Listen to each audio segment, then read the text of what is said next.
Hello दोस्तों, welcome to my channel. दोस्तों, आज मैं आप लोगों के लिए एक बहुत ही अच्छा टोटका लेकर आई हूँ जिसको यूज करने से आप लोगों के जिस्म की चर्बी पिघल जाएगी, यानी कि मोटापा खत्म हो जाएगा। दोस्तों, ये बहुत इफेक्टिव रेमेडी है, आप लोग इसको जरूर ट्राई करें। वीडियो स्टार्ट करने से पहले मैं नए आने वाले यूजर से रिक्वेस्ट करूंगी कि वो हमारे चैनल को सब्सक्राइब करके जल्दी से बेल आइकॉन के बटन को प्रेस कर दें। वीडियो पसंद आए इसे लाइक और शेयर जरूर करें।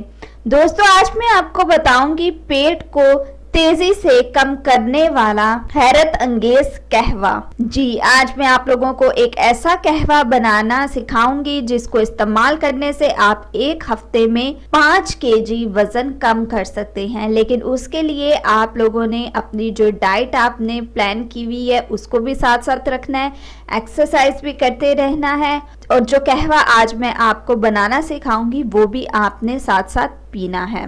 दोस्तों, इसके लिए जो इंग्रेडिएंट्स आपको चाहिए हैं वो है पानी 1.5 कप, लेमन ग्रास, चंद पत्तियां, काली मिर्च, चौथाई चाय का चम्मच, कलौंजी चौथाई चाय का चम्मच, 1 नींबू का रस, शहद 1 खाने का चम्मच।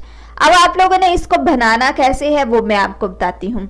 आपने 1.5 कप पानी ले लेना है, उसमें आपने काली मिर्च और कलौंजी चौथाई चाय का चम्मच दोनों डाल देनी है। जब पानी में जोश आ जाए तो आपने लेमन ग्रास की चंद पत्तियां डालनी है, फिर उसके बाद आपने एक पूरा नींबू का रस डाल देना है। फिर एंड पे आप इसमें 1 खाने का चम्मच शहद मिक्स करेंगे ताकि टेस्ट आ जाए। दोस्तों, ये बहुत ही ज्यादा इफेक्टिव रेमेडी है, आप लोग इसको जरूर ट्राई करें और कमेंट बॉक्स में हमें कमेंट्स करना बिल्कुल भी ना भूलें। सो ये थी आज की मेरी रेमेडी मेरी टिप। सो मजीद वीडियोस के लिए हमारे चैनल को सब्सक्राइब करके जल्दी से बेल आइकॉन के बटन को प्रेस कर दें।